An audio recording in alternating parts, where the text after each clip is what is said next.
Welcome back to Boyd Book Club. Talking this week about Chapter 6 in Osinga's Science, Strategy, and War. And we're going to divide Chapter 6 up in the same way that we've divided up Chapter 5 and some of our other chapters and do it as a two-parter. I want to do this because I feel like we can treat the first four blocks of Chapter 6, the discussion of organic design for command and control, strategic game, conceptual spiral, and revelation in sort of one batch. And then in part two, I want to focus on the essence of winning and losing in and of itself. I want to go through the first part of Chapter 6 here by taking out some highlights from each of the primary texts that Osinga references back to, each of the briefings. So the principal topic that I want to take a second here and think about from organic design is orientation. Boyd comes back to orientation time and time again because orientation is that which shapes our relationship with the environment. When we look at orientation, what I want to consider is once again how these elements all play a role, right? So if we think about the broader OODA loop as a whole, our observations, our interaction with the environment, unfolding circumstances, these are all aspects of new information. And new information is a critical part of maintaining our orientation. But it is no more important, it is no more critical than any of the other elements. Cultural traditions, genetic heritage, and previous experience. When Boyd talks about an implicit, multi-sided cross-referencing system, what he is talking about is orientation. And in that way, we want to consider from his command and control ideas how orientation affects us. Ultimately, the way orientation affects us in a command and control sense, not only command and control of larger organizations, but command and control of ourselves, is that it shapes all that we are going to do, all that we are going to see. And that shaping aspect is going to become critical. As we move into the second briefing that Osinga discusses in Chapter 6, we begin dealing with the strategic game of question and question. And Osinga uses Boyd's information, fills in the blanks for us here. But this is where Boyd is really beginning to instruct us in his synthetic thinking, in his destruction and creation. And ultimately, strategic game is, at its core, a reimagining of destruction and creation with some concrete examples. What Boyd offers us is this idea of, let's say I'm skiing on the mountains and I also have a motorboat on the lake, and I have a bicycle, and I have a tractor, and I take all of these things. What can I come up with through a process of destruction and creation, of analysis and synthesis? What is my dialectical process going to result in? And that Boydian synthesis presents us with the snowmobile.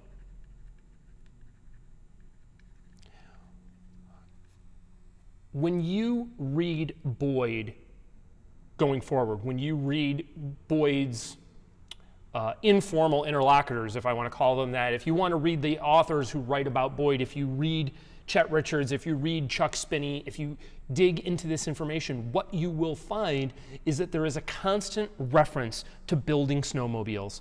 And building snowmobiles is the sort of it is the in-crowds lingo for Boydian synthesis, of destruction and creation, of Boydian dialectic at work, right? We take the motor from the boat, we take the skis from the skier, we take the handlebars from the bike, we take the tracks from the tractor, and we combined all of these into a synthetic whole.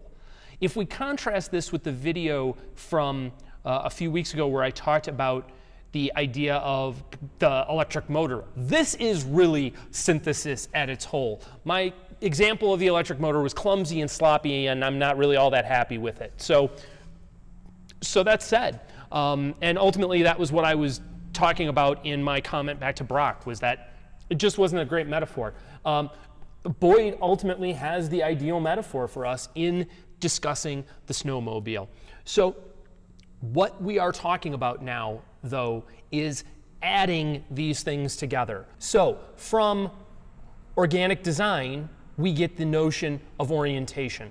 From strategic game, we get the idea of Boydian synthesis, of dialectical thinking in its whole. We can't come up with the snowmobile if we don't have a firm understanding of our orientation, though, because our orientation shapes our ability to see how we are going to deconstruct these various elements and then reassemble them. But strategic game is talking about how ultimately the synthetic thinking, the synthetic thought process is that plays that creative role that allows the development of strategy, of novel thinking.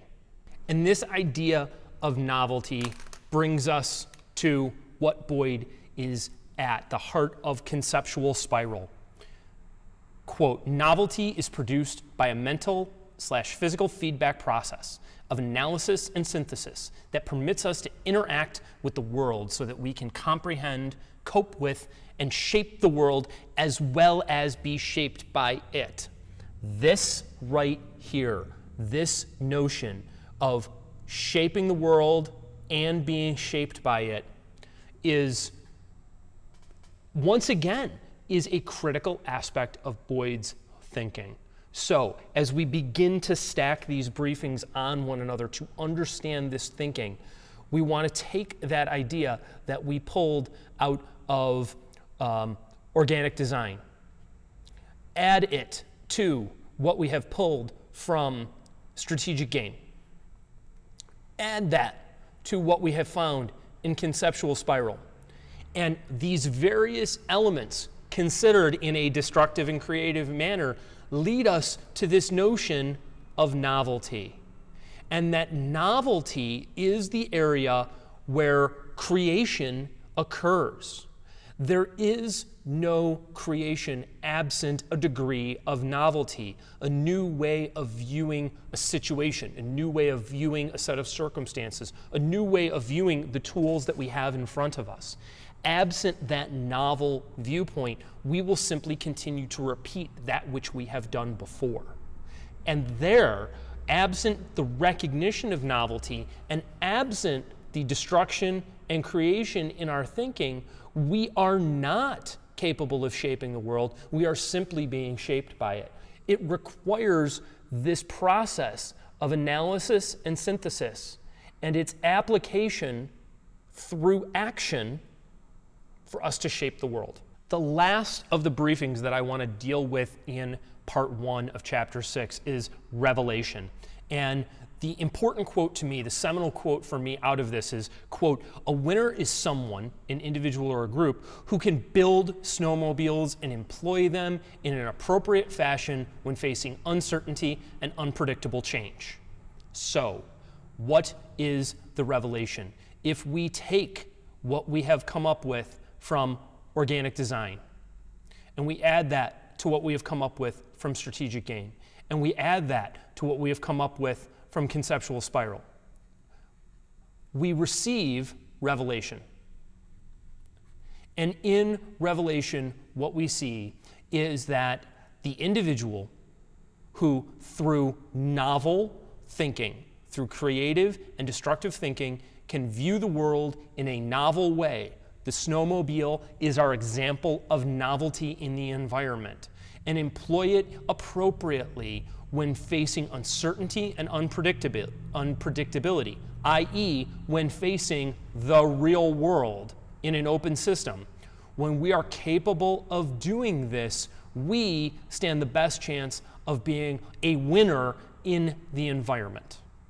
The question that we must ask ourselves is, what is winning? What constitutes winning in our environment? Because ultimately, knowing the difference between winning or losing is going to give us the direction to go. It is a method of shaping our worldview, of shaping our orientation. But absent any sense of what winning and losing looks like, we are simply going to be in a reactionary place. So reactionary is not shaping the environment. It is simply being shaped by the environment. If we are always in a reactive state, the chances of us winning are greatly reduced. So we need to answer some questions. We need to define what constitutes a win. What is it that we are attempting to achieve in our environment? What is the outcome? And in answering these questions, we will find a way to try and tailor our process in the moment to help us obtain these goals. Boyd's process has ultimately been leading to the construction of a conceptual scheme, of a paradigm for survival and growth on our own terms.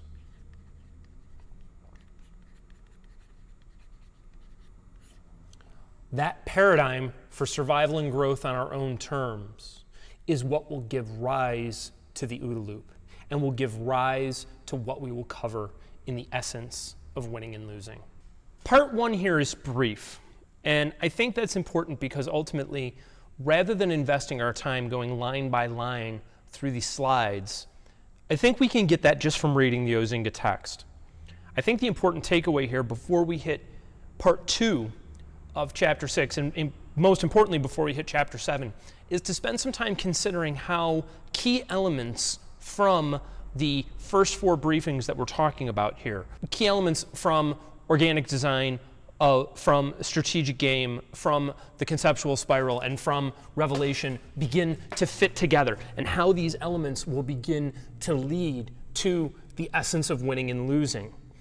Ultimately, it is in the essence of winning and losing where we come to the final realization of Boyd's thought really up till the end of his life. And from there is where we can begin discussing how to then apply his ideas, his thinking in a broader and more interesting context than simply that of historians, biographers, folks looking at how Boyd came up with his thoughts and what he meant, but actually beginning to apply his thinking as both a tool to understand our own philosophies and to develop our own methods and patterns of action. As always, thank you for taking some time out of your day to spend some time here and focus on these topics. Thank you to the Patreons for making these videos possible and supporting them. I want to take a moment and let you know that our next book is going to be Corum's Boyd, the Fighter Pilot Who Changed the Art of War. We've started with Osinga, which is not a common place to start in a study of John Boyd because we don't have a broader picture of who Boyd is. But I think for those of us who are interested and may have a base understanding of Boyd, starting with the Osinga text is a really useful tool. And I want to thank Adam for having had the idea to actually get this sort of off the ground and rolling. So we will do 2 more videos to wrap up the Osinga text. We will do a video for part 6. We will do part 2 of chapter 6, and we will do a video on chapter 7.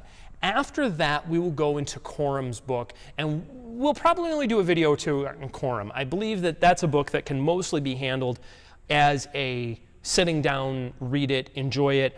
I'm going to highlight a few things out of it, but it will probably only be a video or 2. And those 2 books will sort of wrap up what I'm considering our first semester of Boyd Book Club. Where we're going to go from there is going to be somewhat dictated by you all. And if you have a particular interest in pursuing other books about Boyd, the Hammond text, doing a deep dive slide by slide on the Air Force University publication of Discourse in Winning and Losing, or I may just take this in the direction of examining tearing the OODA loop apart and really examining critical elements that we need to think about as we want to understand how to apply this model. So this is a great time for you guys to offer feedback, the Patreons to offer feedback on what you'd like to see sort of semester 2, how you would like to see it take shape. So please leave a comment down below in the description, send a message on Facebook, send a message on Instagram, shoot a direct message, send me an email, however you'd like to go about it. Let me know what you'd like to see out of this next phase after we get through the quorum text and where we're going to go from there. So for now, thank you. We'll see you soon. Cheers.